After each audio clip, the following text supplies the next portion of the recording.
Hi everyone, Greg here. Well, it's product review time again, and today I'm going to be reviewing these new McCain's Delish Gourmet Kitchen Chips. Now, I got the basil, garlic, and parmesan flavored chips to review today because that sounds so good. Now, these are the gourmet selection, so I am expecting quite a lot from them. And they also have a 4-star health rating, which basically means absolutely nothing nowadays, but that means it's supposed to almost be very healthy. Yeah, right. Well, we'll soon find out how healthy they are when I read what's in them. Right.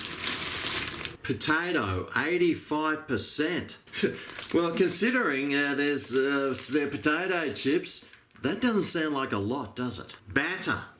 So the rest is batter. That'll explain it. Garlic, less than 0.5%. Then raising agents. Basil, less than 0.5%. Wheat gluten, vegetable powder, natural parmesan flavour, yeast extract, spice, canola oil. Natural parmesan flavour? What, they couldn't even get real parmesan to sprinkle in these gourmet selection of chips? Honestly. Come on. Well, I guess it does say parmesan flavour on the front of the packet, so they weren't lying. Right, well, let's check out the nutritional information. Right.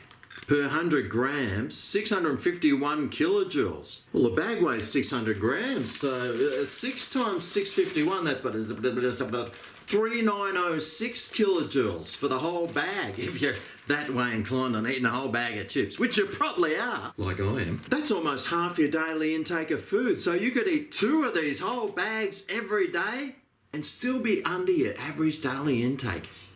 Yeah! Protein, 2.7%, fat, 5.9%, cholesterol, less than 3 milligrams, carbohydrates, 21.6%, with sugars, only 0.02 of a gram, with fibre, 2.4%. They actually sound like they could be almost pretty good for you. How about we start cooking these bad boys, because I'm fanging for some. Okay, oven. Preheat oven and oven tray to 220C, fan force for 10 minutes. Oh, what? You mean I have to preheat this in the oven for 10 minutes beforehand? Well, I got to preheat the oven anyway, so 220C it isn't, because my oven's not fan forced. So that'll mean I'll have to set it to 240C, and that's a pretty hot oven. So let's do that. Right, 240, and we'll warm that tray up too. I can't believe McCain assumes that everyone's rich enough to own a brand new fan-forced oven.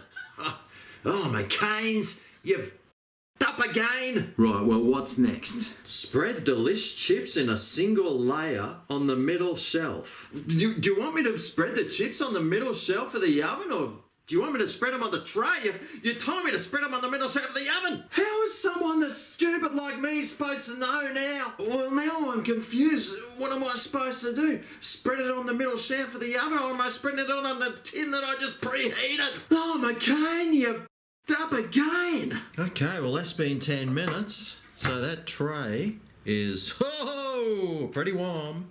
Now, I don't want to make a big mess, so I will line it in some foil. I probably should have done that first. I'll pat it down with something that's not going to burn me. Boy, that was hot. Kids, don't try that at home. It's not funny. Oh, look at that coating and seasoning on them. That looks all right. And I'll use something that's not going to burn my fingers to spread these out in a nice single layer.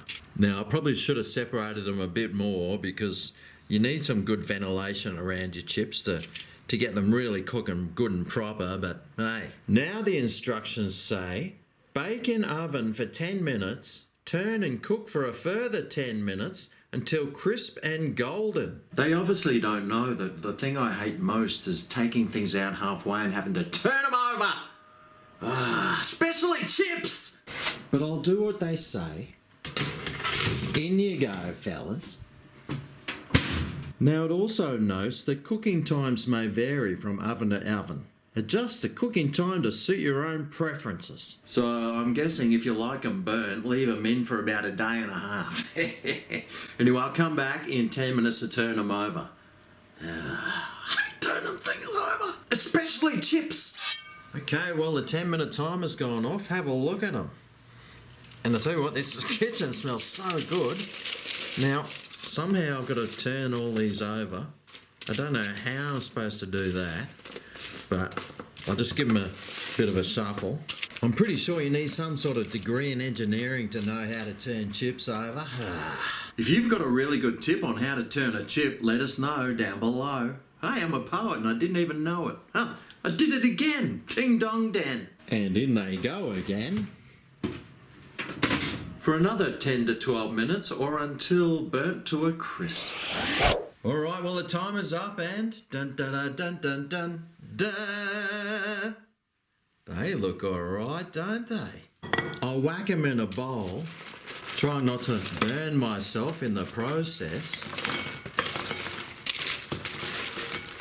And here we have them. The McCain's Delish Gourmet Kitchen Chips. Well, they look pretty good and they smell really nice too. But how gourmet are they?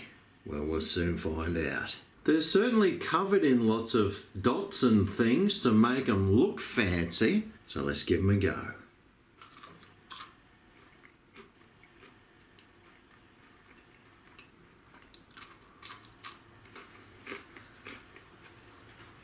Oh boy, I think McCain's idea of gourmet and mine are completely different. They're a little bit powdery inside. You can't really taste any of the flavouring that they claim to have put on these things. I can't taste any of the basil, garlic or parmesan flavours. All I seem to be getting is some grainy, soft, fluffy sort of tasting 85% that's supposed to be potato flavour inside. I guess it doesn't really matter how much flavour I've got. You're probably going to drown them in some sort of sauce anyway. They are okay, I guess, and for $4 a packet, well, you know, they're not too bad. Although you will be able to pick them up at half price like I did for $2 a bag pretty regularly, I think. So for $2 for a nice big bowl of chips like this, hey, mate, you could feed a whole army of 2 or 3 people. Well, McCain does make a promise about their chips. An empty promise. But would I get them again? Yeah, probably not. I'm not a big fan of these frozen chip things, and these just don't seem to cut it for me. They don't really have the flavours, and they don't taste any better than the other chips that are just normal and regular. So I don't know where the gourmet bit comes from, but that's just my opinion. Have you tried these chips, and would you try them? If you have, let us know down below. Thanks for watching. I'll see you next time I eat something. Oh yeah, this is Greg's Kitchen, where the reviews are finger